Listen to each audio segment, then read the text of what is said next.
Here's the reaction. American First Action senior advisor Sean Spicer, the author of the book Still Winning, Fox News contributor Charlie Hurt. You're both laughing. By the way, Sean Spicer, what are you doing going on that stupid dance show? What are you thinking? Why would you do that? I mean, I admire the courage. I need your vote there, Sean. You need my vote? I'm going to have some fun, for goodness sake. I need your vote. Let's get out there. Let's show these people. No! Let's show these people we can. I want to have some fun. It's about time that enjoyed myself and have a show that I can encourage my kids to watch. So I'm going to go out there and enjoy myself, have some fun. Listen, you taking a lot of crap. I take it every day. Charlie takes a lot. You're in the wrong business. If you can't take a little baby bedbug tap, you don't belong, offering your commentary. People, you have these keyboard warriors that are naked in their basement and just firing out one shot after another. Take it. Well, I think if that's the worst thing that he's been called, my goodness, take a look at my Twitter feed any day. I welcome being called a bedbug. The fact that you read it is even worse, though. No, other people will share it with me. But I'll tell you, the thing that's so interesting about this is that these guys can't take a punch.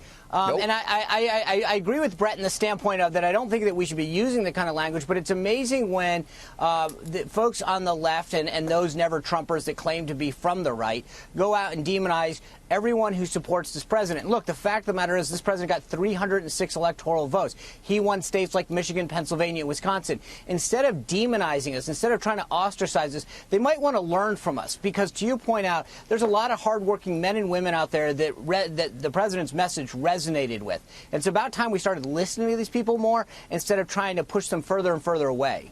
Charlie, one of the things I admire most about the president, he gets hit harder than anybody I've ever seen in politics. And he fights back. And he doesn't stop. Yeah, and they can't handle it.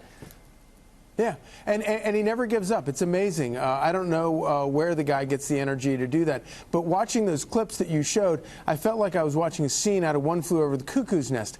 I mean, these people, they have lost their minds. They're legitimately have become completely mentally unhinged.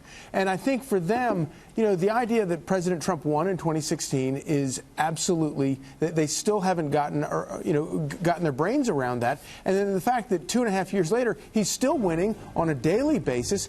He's racking up huge accomplishments, and all of the regular, normal America is finding things to compliment about him. And these people, they cannot stand it. Well, irredeemable, deplorable, smelly Walmart people, cling to God, guns, Bibles, religion. I'll take it. I'm in. I'll take all of it. I want to hang out with those people. I'm never going to a Washington Correspondents' Dinner. I can't wait. It's now in my contract. I don't have to go. Done. They won't even ask. I got sick every year. All right. Thank you both.